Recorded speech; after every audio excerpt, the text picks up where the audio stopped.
garden friends, I'm going to take you on the 1st of August garden tour of the entrance garden. So yeah, I tried to get out here before the bright sunlight, but I failed. So there's going to be some shadows, etc. But I'm going to take my time. There was one viewer that asked for close-ups, so I think I'll do that and give it all a whirl. So let's get rolling on this 1st of August garden tour. Let's start with a little overview, starting from this roadside, and then we'll go this direction. You'll see I got a few things done that needed doing. This area still needs to be weeded. I got some coneflower that came up that the gophers haven't eaten yet. This used to be a huge patch of just that whole area was filled with the echinacea. That's the old type. It's not a hybrid, just the typical echinacea, and it was beautiful there. But yeah, the gophers love it too. They love the root. Must be healthy gophers, right? So yeah, look at those Rudbeckias, those fluffy ones. They just are gorgeous. I let this go to seed last year, but none of the seedlings had that attribute there. But look at this one down here. It's beautiful. It's flopping. It's leaning towards the sun because the sun has started to go behind the trees during part of the day, and they like great overhead sun. But look at the purples in there. The phlox. That's my garden phlox. I just ordered another one. It's like a lavender with white on it. I need to get out here and really get going. I'm trying to get everything like this rose. This is Juliet into the ground. I'm done with procrastinating and getting stuff. Now I may put it in a larger pot and then put it out here with an irrigation to it because I may want to move it somewhere else. I haven't fully decided where to put it. Look at this. This is a Salvia Greggii. I have a few colors of this. Love this plant. Blooms and blooms and blooms. I'm going to get the close-up. Let you see it. Yeah, I tend to go too fast, I think, for some people. But look, this is Sahara Mix Rudbeckia. I'm going to get more seeds and plant more of this. I just love the subtle color in it, the yellow with the, look at the pink tips. Yeah, I've really been enjoying that. And I want more. I did start seeds that I collected from these, but they came up the more regular yellow and not that beautiful color. So here is my Perfectly Picasso Veronica. It needs deadheading. You see these right here. This is the dead stalks, not dead, I should say, the flower stalks that are done. And if I cut them off, then I'll get more of these beautiful spikes. And look at this beautiful phlox. Isn't that gorgeous? I need to deadhead that too. This, it will put out more spikes or more flower stalks. This Gaillardia is a winner because it just fills in, it'll reseed and be glorious all summer long. I did plant one of my gomphrenias down there. I started from seed, but it's kind of behind everything and settle. The red Gaillardias I started, I think, and they're pretty like burgundy red. I lost them. I don't know. I planted them in the ground and one even bloomed. Sorry for my shadow. Oh, I was getting ready to tie this up. This is a phlox too. Look at that beautiful magenta color. I thought it was the same as the one on the other side, but it's not. It's a more magenta than purple. The other one has more purple. I had planted, I had divided my Perfectly Picasso, and there's another one there. It's just filling in. I thought I had lost this Gara. This is the dwarf pink Gara, and yeah, it didn't like being planted. Oh, look at this is scenting the garden. I wish you could smell this. I need to get more lilies. I've said that before, and then I forget to do it. I just put in a big order to Bluestone Perennials for a few things I wanted. That none of them were lilies, but that reminds me. There's a website that's just a lily farm, and they have some beautiful choices. And I put this echinacea down here. I did not put it in a cage. We'll see if the gophers leave it alone. Here's one of my roses that I got cuttings from a friend. I don't know what it is, but isn't that beautiful? I still have it in the pot, but I have irrigation to it, so it's getting plenty of moisture. You know, my pink dogwood seems to be doing better. So I'm letting it stay, even though it had evidence of borers. I did use the Systemica as an organic systemic pesticide, and it draws it up into the plant. So it doesn't kill bugs, it repels them, from my understanding. And you know what? There's more leaves on this year, so I'm giving it time to see if I can revive it, let it recover. I did put some nice compost around it. I'll bring in some mulch. I got a big pile of mulch. My black lace elderberry, you know, I wanted something a little thicker back here. This is beautiful, but I don't know. I'm thinking I have some bobo hydrangeas that have not done well anywhere else, and I'm thinking of putting them in here. I may move this hydrangea. That is a oak leaf hydrangea. It just doesn't seem to be wanting to take off, though I've heard they do take a while. So maybe I'll just leave that one alone and then put those bobos over here. This tree rose is in a pot, therefore I can move it and put both the bobos here that I have left. They haven't done well for me in anywhere else. I added my bench back here. This spot stays nice and cool most of the day. In the evening, the direct sun does get on it. But like during the day, if I want to come out and sit in the garden, I just put these geraniums in this pot to fill in here. And because I had some hollyhocks here and the gophers ate them, and that is like pure rocks. I had heard that they don't like rocky soil, so they don't bother things in it. Well, that was not accurate in this one. They ate that hollyhock down to a nub. Look at these. These are snapdragons. Aren't those gorgeous? That is apple blossom snapdragon. I grew these from seed. This was a volunteer petunia. It's just kind of sitting there, not doing a whole lot, but it keeps blooming. I see some bug damage on it, so I need to put my first Saturday lime out. This also was a much bigger Monarda. This is one of the shorter growing ones from Proven Winners, and it's always been so gorgeous. All I could think is the gophers have been in here, so they might have been chewing on the roots. So yeah, I have a bunch of volunteer echinaceas. Usually they're much bigger by now, so I'm not sure what's going on this year. But up here, look at my hot raspberry butterfly bush. I'm loving this. It does need some deadheading, and it will rebloom beautifully. This lilac is supposed to be reblooming. I'll deadhead it and see if I get some more. Very sweetly perfumed, stays compact. I love it. It's a hybrid. I think it's a Proven Winners hybrid of the lilacs. Step back in here without crushing anything, because I want to show you my crazy love rose. Look at that. This is just gorgeous. I'm letting this cane get long because I want to tie it up to the post. And my idea is, you see the posts? I'm going to put a 2x2 or something between those two posts, and then I will train the roses on it. I've also seen people to use chains or wire and then training the roses along it. But don't you think this would be gorgeous on that? Yeah, this was a mistake sent to me by Heirloom Roses. It was supposed to be Tangerine Skies, Arbor Rose, Climbing Rose, but it wasn't. It was this. Now, I love this. Crazy love. But down here, I'm going to get down without crushing anything, is Tangerine Skies. They replaced it once I showed them that I didn't have the one I had ordered. They're very good about that. I have a lot of roses I've gotten from Heirloom Roses and always been very pleased. Look at my Mystic Spire salvia. And the bees love it.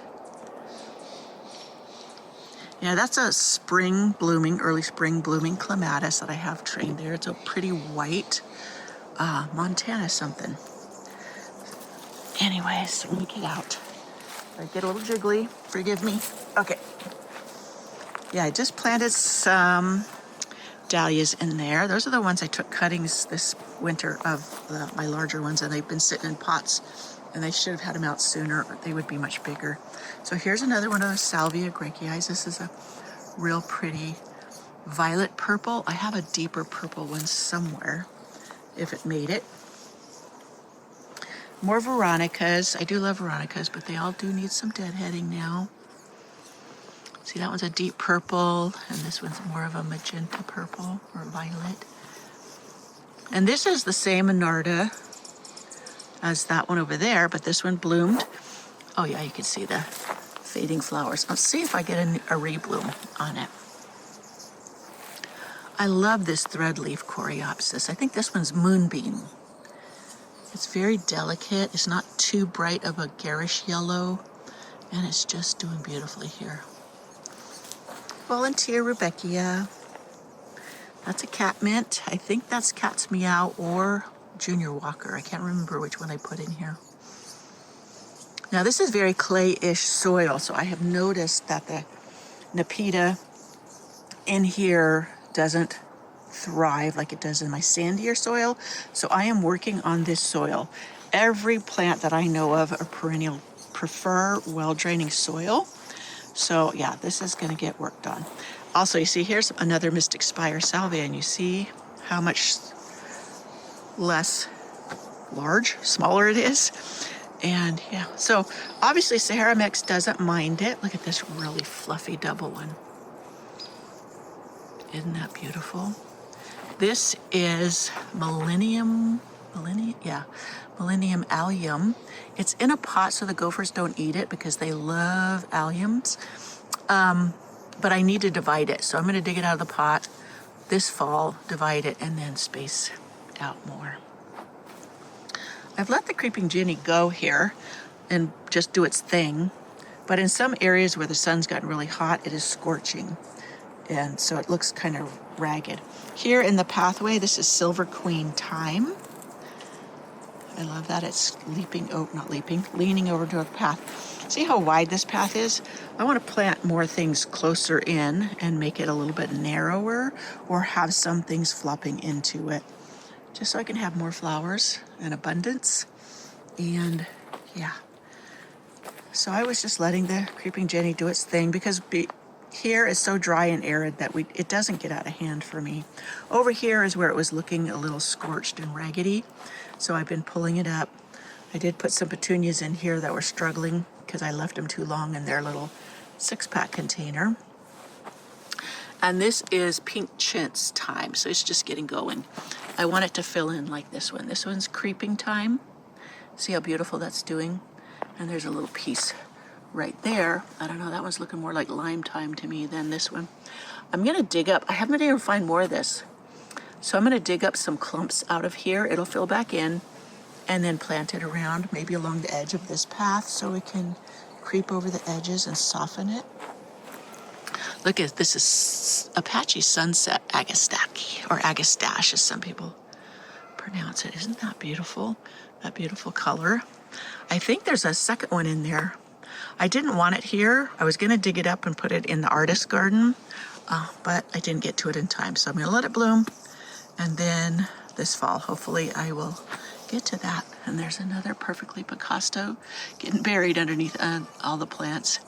That's a Veronica. So you see how pretty the flowers are? The white at the top and the pink. And it turns more pink as it opens up.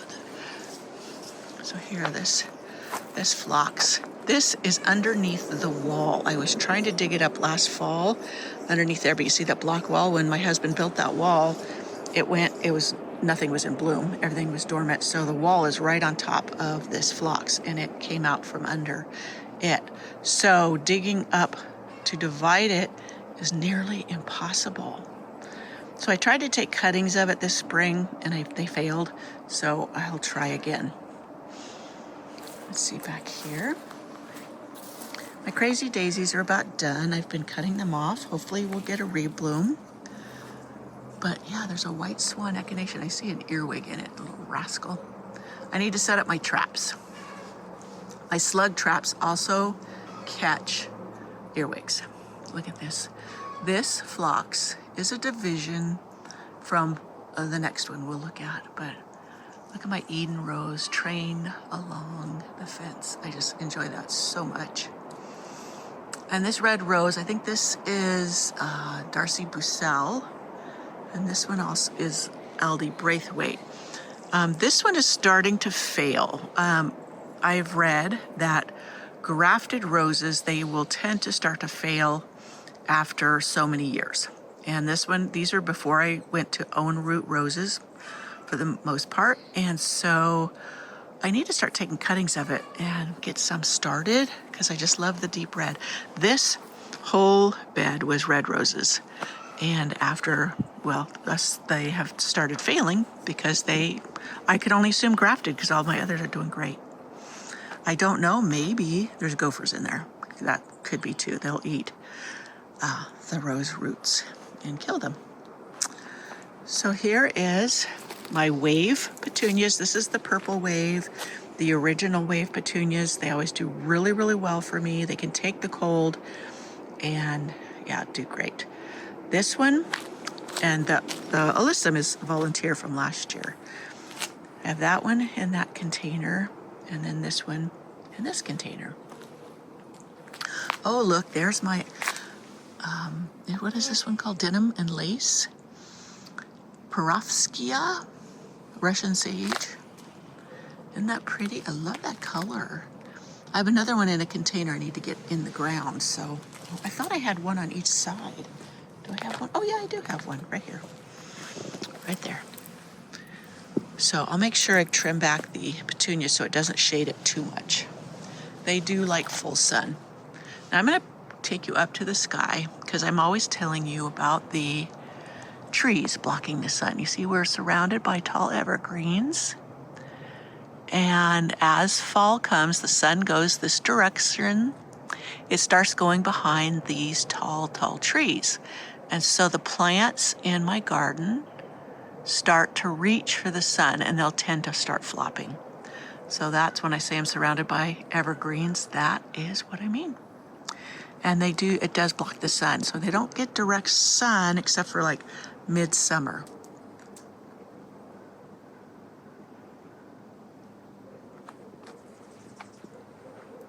Okay, so we'll go. This is my artist garden. And many that have been following here have been curious about this, if I'm still keeping it oranges and purples and blues, and that is true, and some white. I'm thinking this salvia, now this is one, I have to remember the name of it, is a Proven Winner selection, and it's really taking off. It's really getting big. I need to cut it back some because it's swamping that white Wands Veronica. I think I may transplant that somewhere else because this looks like it's gonna get a little bit big, and I want to let it because I just love the blue, purple, and white. It goes well. Oh, I see a phlox that's falling over, so I'll stake that up. And yeah, this verbascum, Southern Charm was over there. It wasn't blooming, so I didn't feature it. Yeah, I think I grew this one from seed. I think Renee's Garden Seeds has a collection of them, and I just love the color of this one. This meadow sage, salvia, has just been blooming nonstop, but I have been keeping up with deadheading it, and it's just been a performer. This is those sage or salvia that I grew from seed, and I got it from Renee's Garden Seeds. I think it's called Estelle or Estella, and it is that just beautiful, beautiful deep color, very dramatic. These are, at first they were starting to get a little scorched. This is candy corn spirea. I'm really enjoying these. So I may prune back this here so this can round out more and let it fill in. I have one on the other side. It's a little bit smaller, even though we planted them at the same time, but I think it's getting swamped with other plants. So I will prune back everything around it so it can really fill in better as well. So yeah. I had moved gaillardias here because they are so prolific, bloom, they're right color, and I wanted this to fill in with things that didn't get quite as tall as the zinnias did in the past. They just were too tall for this area, in my mind. But this totally tangerine geum has been such a winner. It has been blooming from spring, early spring, all the way till now. It's still blooming. I keep it deadheaded. It's very easy. Come in here and nip off things. And then this is Mrs. Bradshaw geum. Look at that. That's the one I grew from seeds. Doing beautiful. This is Orange Wonder Snapdragon. I had pulled out most of them in here, and now I'm regretting that because I think they would have been beautiful throughout this bed. The other ones seem to have more yellow, and I didn't want yellow in here, but this one has been beautiful orangey pink. So here's another one of those Salvia Gregii that I said I had several colors, and this one was supposed to be Sunset something, and it had enough orange in it to be in the artist garden. Here's Alyssum. This is self-seeded. This is from Botanical Interest. I grew them from seed, and it's Tiny Tim. I've been very impressed because it doesn't get so tall and lanky as others. Yeah. Anyways, I love it. I'm letting it lop into the pathway. I will remulch this pathway. This is, oh my goodness, Verbena. This is the white one. Can I show you? There's a pink one over here. I may have failed to show it to you. Yeah, there's a pink one there. I bought these last fall, getting them in and let them getting started. And then there's a really deep magenta one down there.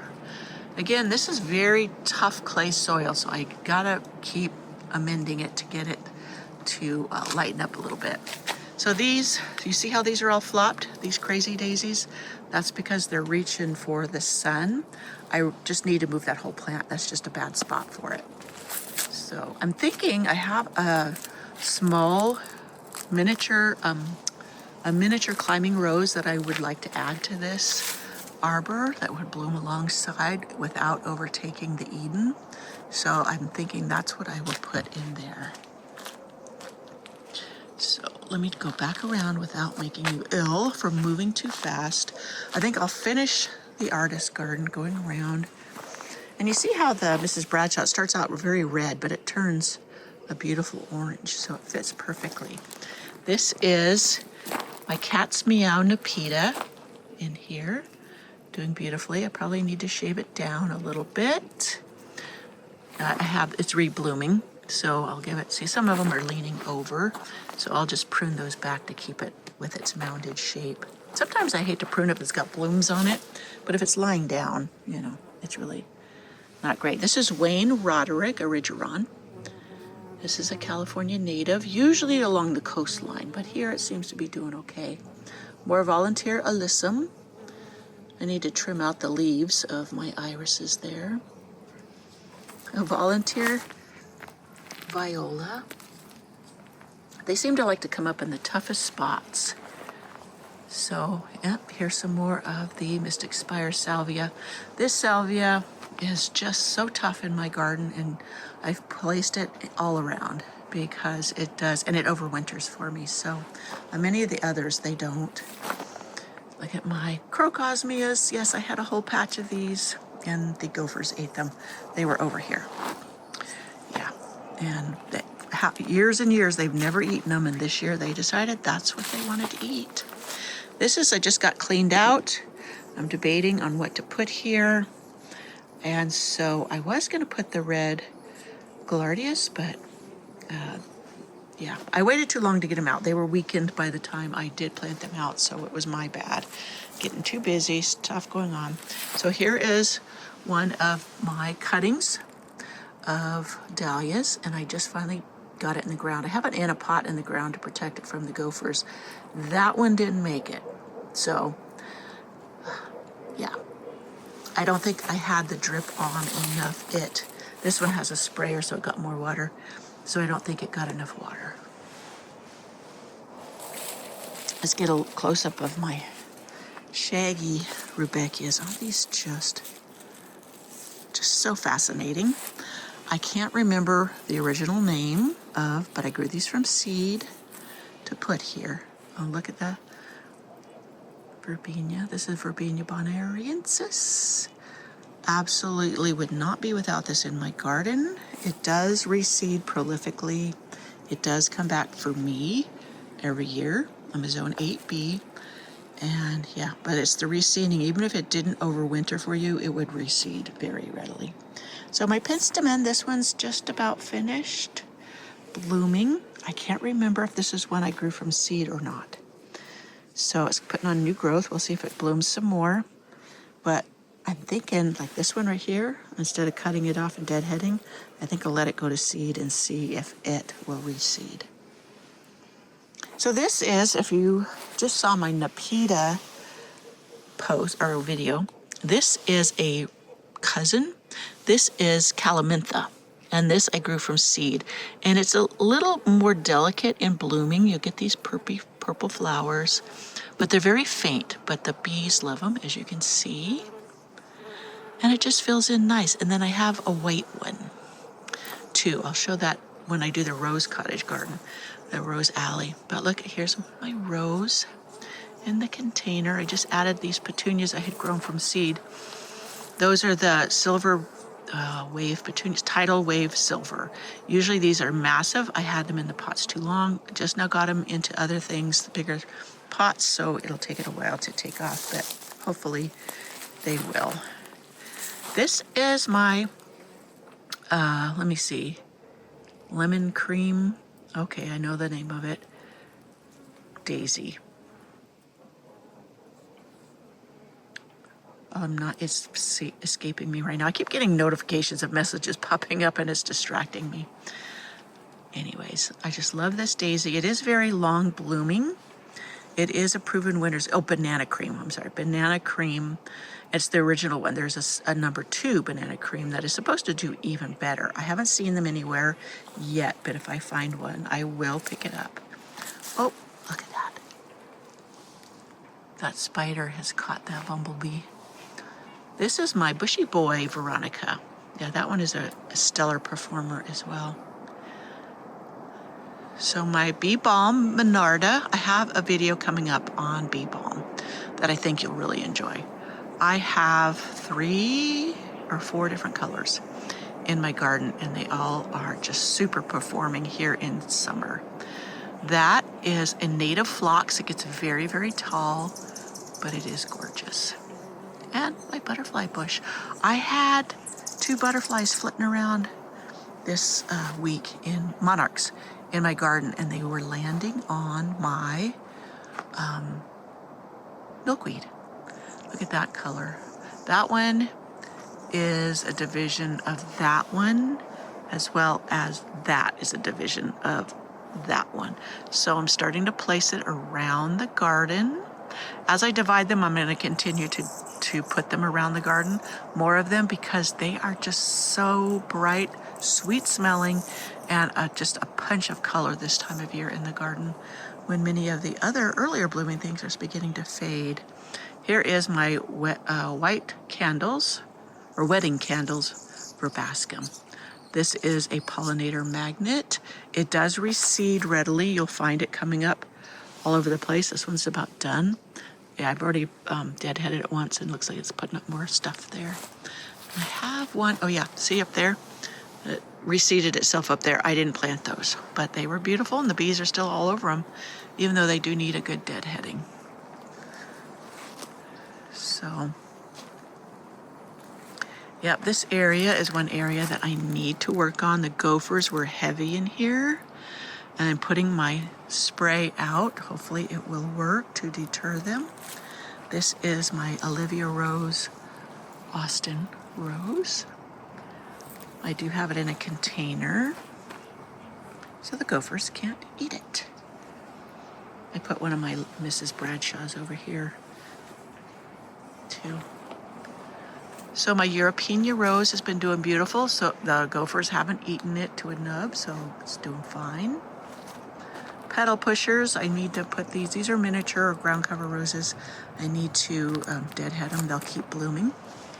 I just dug out this area of ferns. For me, they're weeds. Because I have a Queen Elizabeth rose in there, and I thought it had died. It's still alive. It just was fighting for sun. So you can see it right down there. So hopefully now that everything's been pulled up around it, it can start to thrive. And looky there. That is my beautiful hydrangea. This one over here, my Zinfandel, is coming into bloom too. I cut a bunch of cuttings from it. I lost the first batch, so hopefully the second batch will take. But I wanted more of that one. That one has been a stellar performer and is absolutely gorgeous in full bloom. It blooms a little bit later. So yeah. Look at my Eden.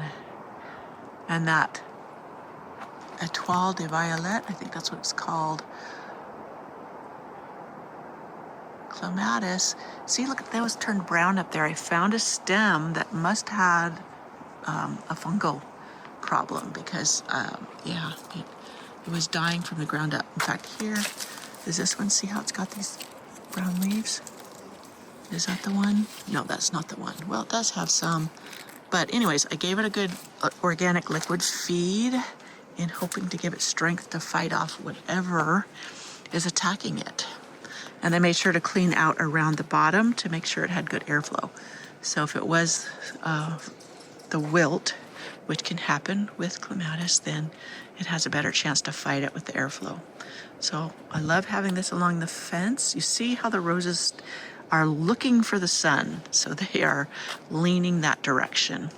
When the sun comes over the trees, it's that direction. So yeah, look at, I just love when they're fresh out. There's such a beautiful pink. Isn't that beautiful? Look at that form. Eden rose is a favorite among many for that reason, is the beauty. They have little to no scent. So if you are wanting a rose that has a lot of scent, then plant Eden, but then plant a very heavily scented rose next to it. And you can have the scent and the beauty of Eden as well. So yeah, here is this clematis Rigucci I usually have growing along the fence with the rose. Whoops, there's one of the ferns I pulled out. This one, the rose I trained along the fence too. Here's my miniature ground cover rose. This is Meadland Alba. Look at that, just how loaded with buds that is. So I've been deadheading it and I need to clean it up. I was trying to get Rigucci out of it, but you know how brittle clematis stems are. So I wanted it along the fence. You can just see it better is all. And it just blooms nonstop. This is the favorite spot of mine for my Roseanne Hardydranium. Look at this. I just love the way it fills in here. I have a red barberry bush. I think I'm going to replace this with it. This is a daylily. I'm going to move it to a different area because I want that pop of color of that barberry with this Roseanne. I think that'll be such a gorgeous combination. This is my Kirsten Poulsen vintage rose. I need to do a whole video of the roses of Flower Patch and go through. This one is a mystery rose. I got it as a cutting, but look at that. Isn't that gorgeous? I mean, it was barely 4 inches tall and it was trying to bloom. So this is like a rascal and it's just filled in so much. And this is a really dry spot here. And even the Gomphrena I planted here, look at how pathetic they are doing because this is so dry here. And look at this rose. This is no, not Dorothy Perkins. What is this? The Katrina rose. And I'm not sure about whether I love it. I mean, it's very vigorous, a very vigorous grower.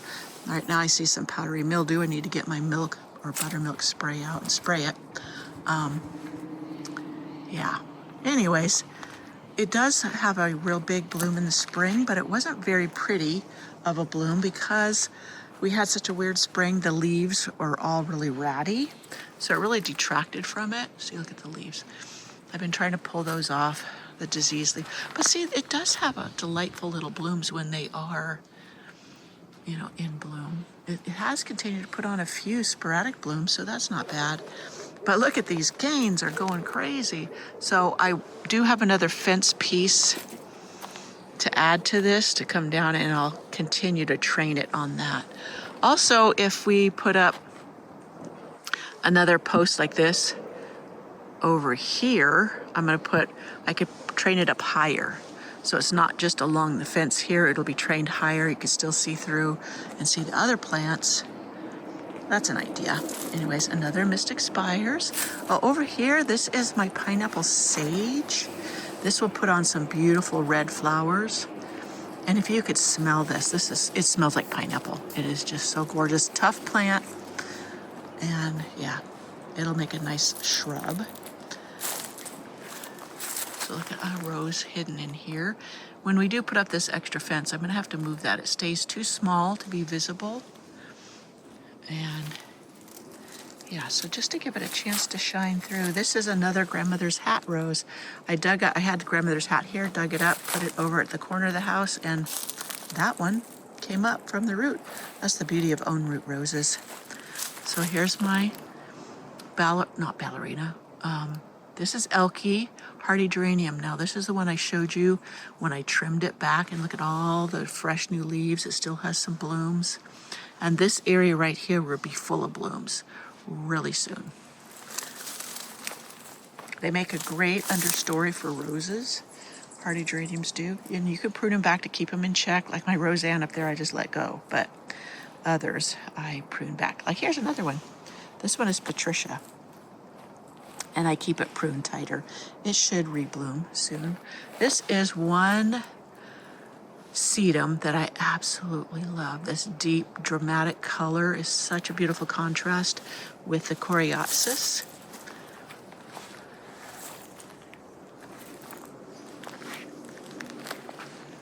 So this is, I think, Cat's Meow out here. Or maybe that is had another one, Perfection, I can't remember. And because this one looks a little bit different in flowering than the other one, but I had to give this a hard prune. It was flopping. A Happy Chappy Rose, it really needs to be weeded out to show its real beautiful colors. So over here, let me see, I need to turn the water over here. My David Austin, this one is one of my first David Austin roses, Abraham Darby. It's got a beautiful peachy pink coloration. Oh, it looks like my lavender all needs a little bit of a deadhead to rebloom.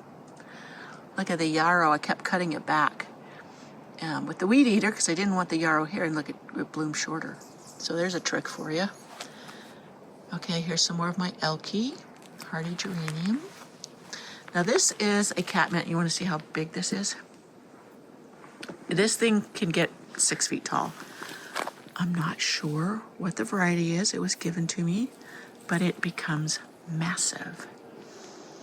I didn't mean for this to come up. It just seeded itself up here, and then I let it go thinking, did I plant one of my specialty ones here? And I didn't. It's just that one.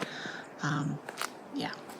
So I need to cut it way back because it's kind of swamping everything else that I wanted to grow in here. So here's another Nepeta. This is my Chartreuse on the Loose, which I'm really liking. I did order Lemon Perfection, which is supposed to stay more compact than this one, but I just love this one spreading the way it does. So that, my friends, is the entrance garden. So I tried to move slower through it this time for you all, and I tried to get a good overall feel of it. So, and I just wanted you to enjoy the summer flowers. Look at these. All my Rudbeckias, except for the Sahara mix and the double pom-pom one, are self-seeded, and they blended with each other. So I used to have Cappuccino, Indian Summer, and they've cross-pollinated and reseeded, and so I never know when I see a Rudbeckia coming up what color it will be or what kind of traits it will have. Like, look at this one. Isn't this just gorgeous? This is not a named variety. This is just from them cross-pollinating. So, yeah. I let this hollyhock come up. I love hollyhocks, but so do the gophers. And how this one hasn't been eaten yet, I don't know. It may get eaten. All right, the rest I'm going to save for my Rose Alley garden tour. Well, I hope you enjoyed this entrance garden tour. And if I took a long time, it's because I really wanted to take my time, share with you the plants, and yeah, get you some close-ups as requested by a viewer. So I will see you in my next video. Bye.